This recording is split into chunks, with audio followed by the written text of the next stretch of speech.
Salut, moi c'est Maxime et avec mon pote Victor on a acheté cette maison 35 000 €. C'est une vraie ruine et on compte la transformer en un magnifique Airbnb. Il y a encore énormément de boulot et on vous partage toutes les étapes sur cette chaîne YouTube, alors installez-vous bien et bonne vidéo. Bonjour à tous, nouvelle vidéo. Aujourd'hui, on reçoit de nouveau Halim et Riyad de chez Do Rénovation pour continuer la façade. Aujourd'hui, on attaque le crépi. Il fait super beau. On les a entendus de loin déjà avec leur joie de vivre, donc on attaque. Il est là avec son petit bob Sodebo. Aujourd'hui, l'objectif, c'est de crépir cette maison. Vous allez découvrir la couleur qu'on a choisie. Et également, mon objectif personnel, c'est d'apprendre à faire du crépi. Enfin, je veux apprendre. Donc j'espère que Halim m'expliquera ça bien.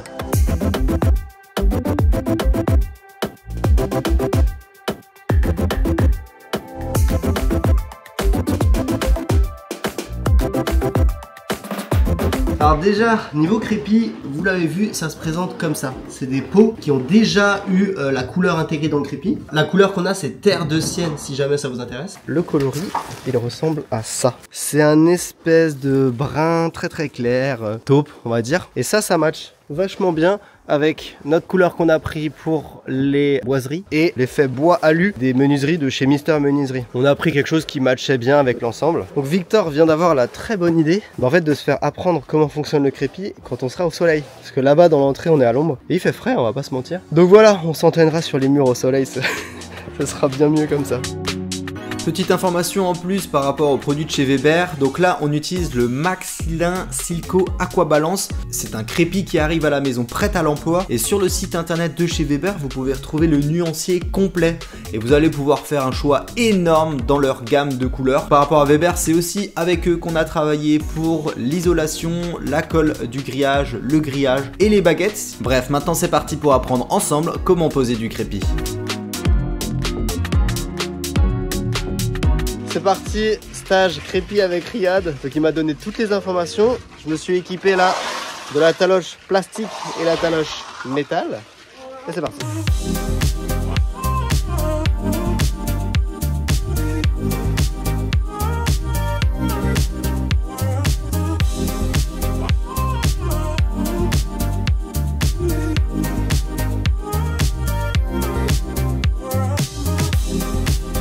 Bon les amis, je vous présente une veste qui m'a été offerte par Do Rénovation. Vous voyez, ils m'utilisent pour faire de la pub, voilà, avec mon petit logo, enfin mon grand logo.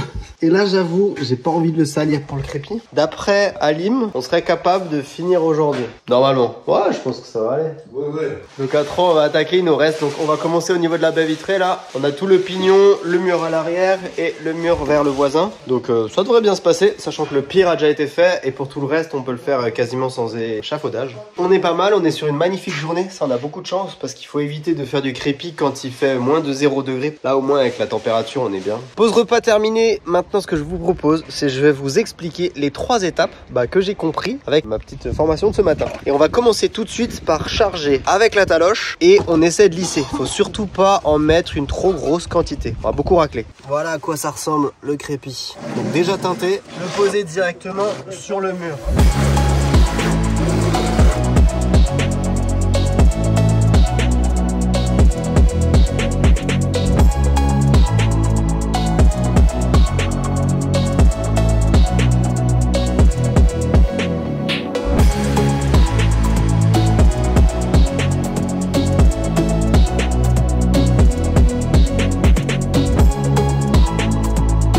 Ok, donc suite à la première étape, voilà à quoi ça ressemble. Donc on en a mis partout sur le mur et on a raclé pour pas avoir une trop grosse épaisseur. Maintenant je vais passer à la deuxième étape et pour celle-là, on va travailler avec cette taloche en plastique. Et donc maintenant, on va surtout travailler avec celle-ci, de venir appuyer sauvagement et venir repasser sur toute la surface pour bien homogénéiser. Et ensuite, sur la dernière étape, juste après. Donc maintenant, troisième étape, ça va être de venir utiliser donc la taloche en plastique et on va venir faire des ronds, un petit peu comme avant, mais on va appuyer très légèrement sur la taloche.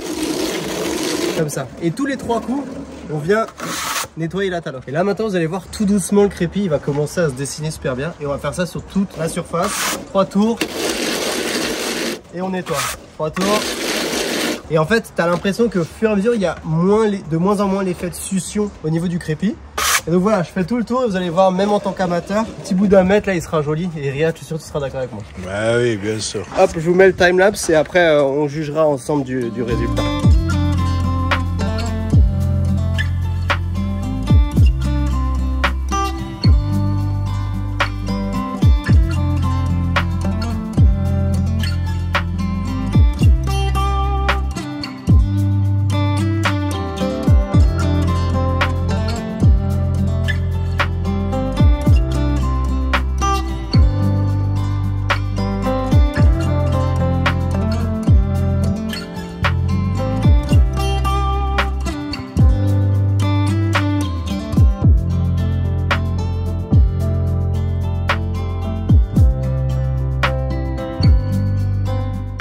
Bon, clairement, vous venez de voir sur le mur là-bas qu'on a fait avec Riyad. En fait, ça va vite, ça rend bien. Riyad a déjà chargé ce mur. Moi, je vais venir à la taloche, encore une fois en plastique, faire le premier passage. Et après, on fera sûrement le dernier passage. Mais voilà, là, c'est le dernier mur de la maison. Ça va trop vite, je suis content.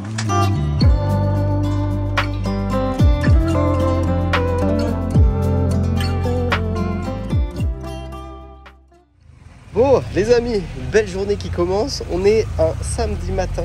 Au chantier, il y a les premières neiges qui viennent d'arriver et j'accueille Mathis qui est dans sa voiture là, qui vient me filer un coup de main. Mathis, c'est un jeune qui était déjà venu m'aider lorsqu'on avait démonté la toiture là en haut là. Et là, il va m'aider pour les encadrements de fenêtres. Donc il nous a déjà préparé une bonne partie de toutes les planches. En fait, il a assemblé du bois qu'ils ont coupé eux-mêmes avec son papa. Incroyable. Donc là, on est vraiment du début à la fin. Mathis, il a tout géré, donc on va pouvoir monter déjà ça. On le décharge et après, je vous montre en haut où ça ira, tout ça.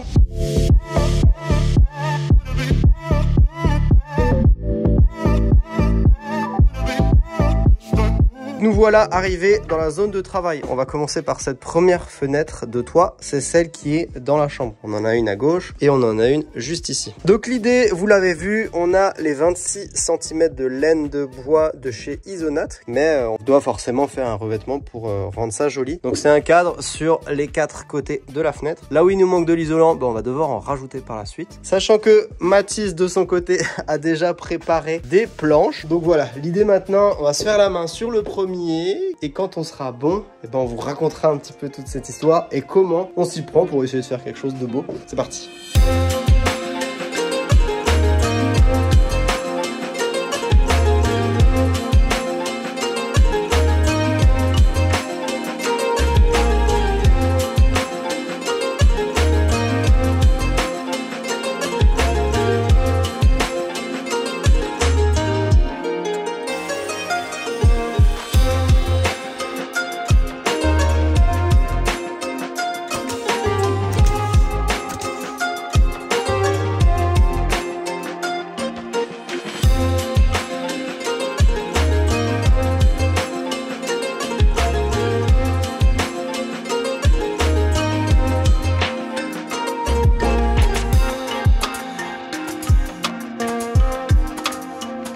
Regardez-moi cette merveille, ça change tellement.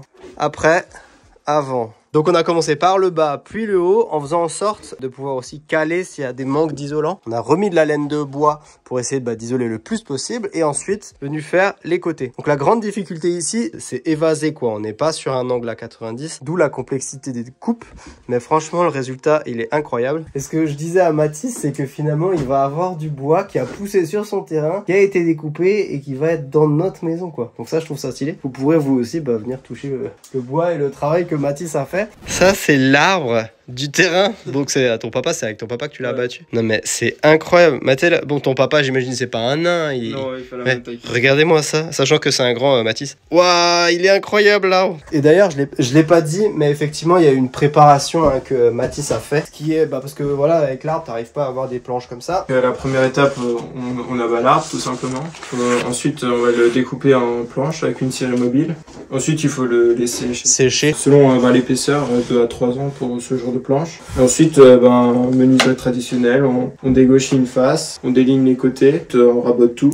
Dans une énorme machine, je vous mets une photo là que Mathis m'a envoyé de la machine, incroyable. Ouais. Et ensuite là, tu as préparé, tu as fait des panneaux en les collant. La machine qui permet de faire des rainures à droite et à gauche, collées directement. Donc ça en fait des étapes et le résultat il est incroyable. Donc là vous aurez le processus complet. Donc là maintenant on va essayer de splitter le travail parce qu'il y a quand même pas mal d'étapes entre les découpes, la rainure pour venir s'intégrer dans le cadre de la fenêtre de toit, plus encore le chanfrein. Enfin ouais, il y a pas mal d'étapes. Mais en tout cas le premier, bah super content. Si on arrive à faire ça partout, c'est...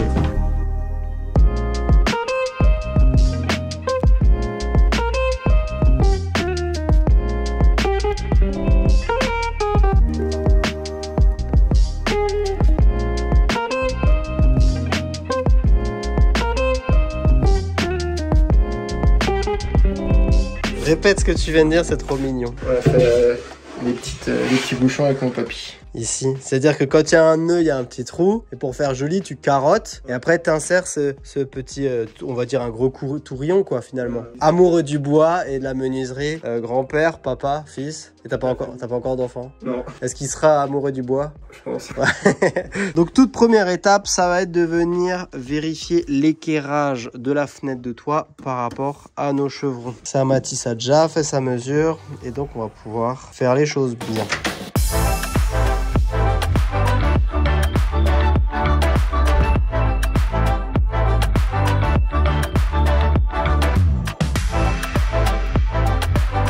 Donc voilà exactement le profil qu'on a dû faire pour venir rentrer ici. Elle sera comme ça. Tac, et là elle rentre. Mais regardez-moi cette finition. C'est juste sublime. Donc là maintenant, sur le bas, évidemment vous l'avez compris, on est cloué directement dans le chevron en dessous. Mais par contre, petite finition qu'on rajoute en plus, c'est un chanfrein et un petit coup de ponceuse. C'est pas mal du tout franchement.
Regardez-moi cette merveille, c'est juste incroyable. Donc là, vous l'avez pas forcément vu, mais il y a des endroits où il y avait encore évidemment des ponts thermiques, des endroits où ça n'était pas isolé. Donc là, je suis venu rajouter, le plus simple, c'était d'utiliser de la laine de verre. Pareil ici, je suis venu donc préparer, gratter sur les côtés pour pas avoir de surépaisseur, et aux endroits où il manquait de la laine. Donc je suis venu mettre laine de verre, et il y aura évidemment laine de verre à cet endroit-là, parce que cette latte là, bah en fait, elle est directement dehors, quoi. Donc on est obligé d'isoler ici 8-10 cm environ. Ce que Mathis est en train de faire, c'est de venir fabriquer un petit coffret comme ça en forme de triangle. Ça va être très joli, qui va permettre en fait de venir terminer ce petit chef-d'œuvre. Et franchement, vous me dites ce que vous en pensez, mais moi je trouve ça vraiment trop beau quand tu vois d'où ça part. Ici, on attaque la nocturne, mesdames et messieurs. Mais nous avons terminé donc celui-ci et celui-ci. Et donc là maintenant, on attaque tant que Mathis est là. Donc il nous reste juste ce petit côté 4 planches. Assez facile, finalement on a l'habitude de faire ça. Ah, tu t'attendais à faire une aussi longue journée? Non, je m'attendais à faire 2 journées. 2 journées? Ouais, c'est vrai, c'est encore pire. Et bah finalement, en une journée, ce sera terminé.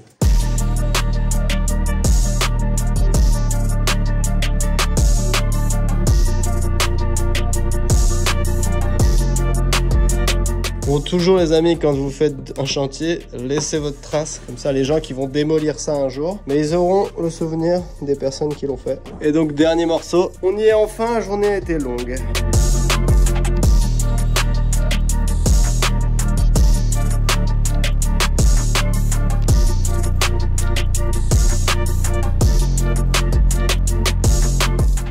La dernière fenêtre de toit vient d'être terminée. Ciao! Ce matin, avec Victor, nous avons rangé toute la maison. Maintenant que les fenêtres de toit ont des magnifiques cadres, maintenant on sépare les tâches en deux. Victor s'occupe de carreler le toilette du haut. Et moi de mon côté, je vais venir installer la porte au niveau de la salle de bain. Parce que maintenant qu'on a carrelé sur le bas, il faut la recouper pour qu'elle rentre. Donc là, j'ai fait mes calculs, j'ai un peu plus d'1 centimètre à retirer. Donc je coupe ça à la scie circulaire et après on va essayer de la mettre en place. Et si jamais pour ceux qui se demandent, ce type de porte, effectivement, tu peux faire varier la hauteur. Et pour ça, à l'intérieur, tu as un tasseau en bois. Tu viens le retirer, tu coupes ta porte comme tu veux et tu remets ce tasseau en bois, fixé, collé ou je ne sais quoi. Et après ta porte, tu peux la peindre ou la décorer, quoi.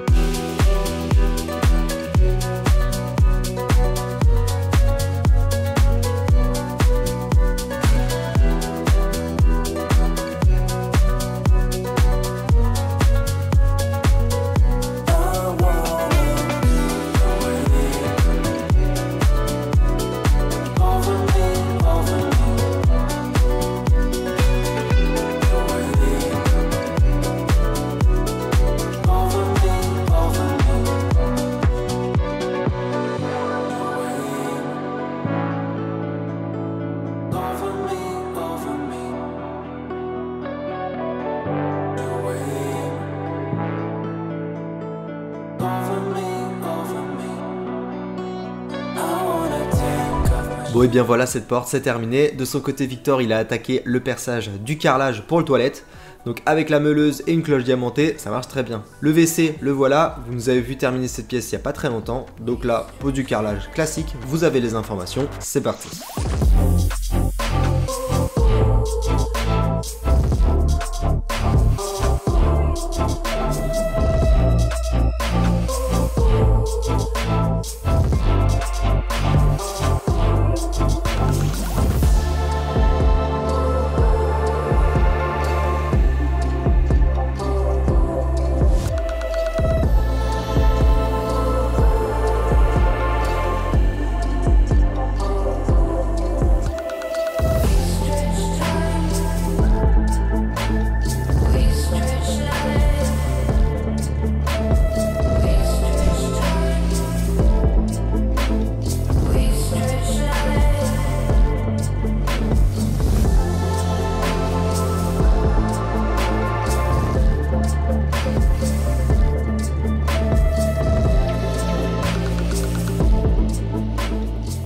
Bon, vous l'avez vu juste ici, j'ai fabriqué une marche. Vous devez vous demander pourquoi j'ai fabriqué une marche. Donc tout simplement, ici en fait, la plateforme rectangulaire que vous voyez là, ce sera le salon, donc petit coin salon. En dessous, on a la salle de bain et donc la coursive initialement, on avait une marche là pour monter sur le salon. Normalement, ici, on comptait mettre une rambarde, sauf qu'on trouvait que ça allait un petit peu trop couper visuellement l'accès au salon. Et en fait, en fabriquant cette marche juste ici, on ouvre en fait tout le salon, c'est beaucoup plus accueillant, donc on pourrait y rentrer par ici. Quand on montera d'en bas, on pourra tout de suite monter dans le salon, ça va être beaucoup plus agréable. Donc voilà pourquoi cette marche. Je l'ai micmaqué un petit peu avec ce que j'avais, un bout de palette, un bout de bois. De toute manière, ce sera habillé avec du parquet de chez Ecobati très bientôt. En fait, c'est un peu la même manière de faire que l'estrade du cinéma que j'ai fait chez mes parents. Avec des palettes, c'est ce qu'il y a de moins cher et franchement, ça marchera nickel. Étape du jour, nous allons venir installer ici sur ce grillage une bande de bruyère. Parce que maintenant qu'on a une belle façade, on peut un petit peu rendre joli ce grillage. Voilà à quoi ça ressemble. Ici, on les a reçus, on les a pris sur le site clôture-bandedebrouillère.com. Il était adorable, ils ont donné pas mal d'informations pour la pose. Niveau du prix, honnêtement, ultra compétitif. Donc voilà, on a été livré rapidement, on en a pris un petit peu plus pour pouvoir aussi faire le grillage de l'autre côté de la maison. Mais donc là, tout de suite, le programme, ça va être d'utiliser ces deux rouleaux. Je crois qu'on en aura besoin de deux pour venir habiller tout ce côté, ce qui va permettre aussi en termes de vis-à-vis d'éviter de pouvoir voir au niveau des voisins. Bref, on va déjà les présenter, ensuite on devra le couper et le fixer. Je vous montre juste après comment on le fixe.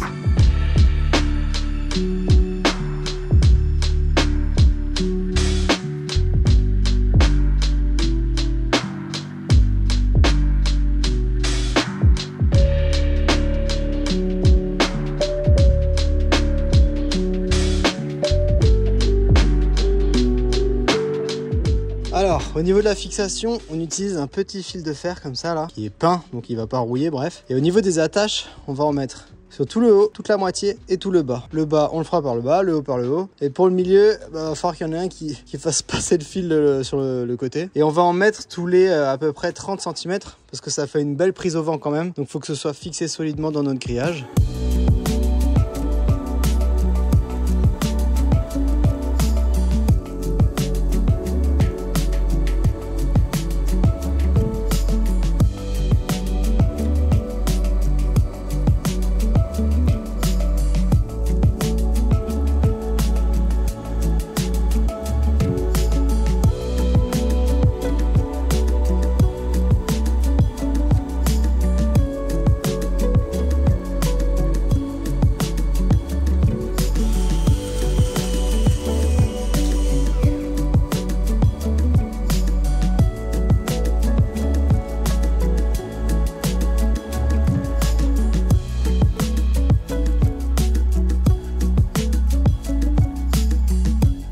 Bon, j'en profite aussi pour vous faire un point sur cette zone, c'est-à-dire la partie avant la salle de bain. Ici, c'est notre local technique. Il va être très bientôt fermé. Dès qu'on aura fait le revêtement sur ce mur, on va pouvoir le fermer. Le local technique, Victor est venu... Ah, magnifique! Est venu un petit peu faire beau au niveau de ce mur pour qu'on puisse très bientôt pouvoir installer le ballon d'eau chaude de chez Sauter. Derrière moi, autre update, j'en profite. On a maintenant, mesdames et messieurs, dans cette maison, un toilette. Et ça change la vie. Je l'ai déjà essayé, il fonctionne très bien. Autre information, à tous les rageux qui disent « Ah, t'as une salle de bain, t'as pas de VMC, ça va pourrir, machin. » Sache, mon petit pote, qu'il y a deux éléments. Il y a une VMC qui tourne actuellement, tu ne l'entends pas et pourtant l'aspiration elle est très bonne. Et de deux, on a une deuxième turbine qui s'active avec le hammam. Je vais te montrer juste ici. Tu as un bouton, écoute, tu vas normalement peut-être l'entendre. Et donc là, tu as une deuxième VMC beaucoup plus puissante qui sert à évacuer la vapeur créée par le hammam. Donc là, les deux bouches, elles sont là en haut dans le puits de lumière. Pas de problème d'humidité. Ici, dans cette salle de bain, il nous reste vraiment pas grand chose à faire. On a une paroi qu'on va faire avec un jeune du coin. J'ai trop hâte, ça va être incroyable. Et après, quelques petits équipements et la salle de bain sera terminado. Petit point sur la maison. Donc, il y a un an, voilà à quoi elle ressemblait. Et maintenant, voilà à quoi elle ressemble. Là, la maison a changé de fou en un an. Donc en ce moment, on est en train de fignoler au niveau des enduits avec Victor. On ponce, on lisse, on ponce pour avoir la surface la plus parfaite possible. Car très bientôt, dans cette maison, on va pouvoir attaquer les revêtements, les peintures et ensuite les revêtements au sol. Donc le parquet, ça va être juste une énorme dinguerie quand on arrivera à cette étape-là. Et franchement, c'est très bientôt. Petit point aussi par rapport à cette bande de bruyère. Avant, on avait un vieux grillage. Là, on est sur une belle finition. Donc honnêtement, le rendu, il est juste incroyable. On est vraiment très content. Pour ce qui est de l'achat, je vous l'ai dit, on l'a acheté sur le site clôture et bandedebruyère.com. Donc on a eu pas mal d'infos sur leur site. Franchement, le choix, il est incroyable. Là, le matériau, il est ultra épais, ultra qualitatif. On se demande comment ça va réagir avec le vent, hein. Mais bon, le grillage derrière tient bien, donc il ne devrait pas y avoir de problème. Une devanture de maison qui commence à nous plaire. Devant la baie vitrée, au moins, on n'a pas de vis-à-vis, on a quand même de la lumière. Les murs en crépi sont pas mal, manque évidemment des lumières, mais voilà, ça commence vraiment à avoir de la gueule. Et sur la partie devant de la maison, dès qu'on enlèvera l'échafaudage, on pourra remettre l'éclairage dans les bacs à fleurs. Je vous montre de ce côté, il y a encore du boulot, hein. Autant la maison est belle de ce côté-là, autant de ce côté, on a encore pas mal de travail pour faire quelque chose d'incroyable, mais le potentiel est là, ne vous inquiétez pas. Très bientôt, on va devoir également avancer sur la commande de la cuisine, parce que ici dans cette pièce, je suis dans la cuisine, on n'a pas encore défini exactement à quoi elle va ressembler, ça il va falloir le commander, mais on arrive plus ou moins plus proche de la fin que du début et normalement les plus belles étapes vont arriver. Bon, je dis normalement, mais en vrai je sais que ce sont les plus belles étapes qui vont arriver. Avec la pose des revêtements, la maison va prendre tout son charme et enfin vous comprendrez là où on se dirige. Parce qu'on part d'un endroit où honnêtement très peu de gens pouvaient se rendre compte du potentiel de cette maison. Bref, on se retrouve très bientôt, prenez soin de vous et bon bricolage à tous, ciao.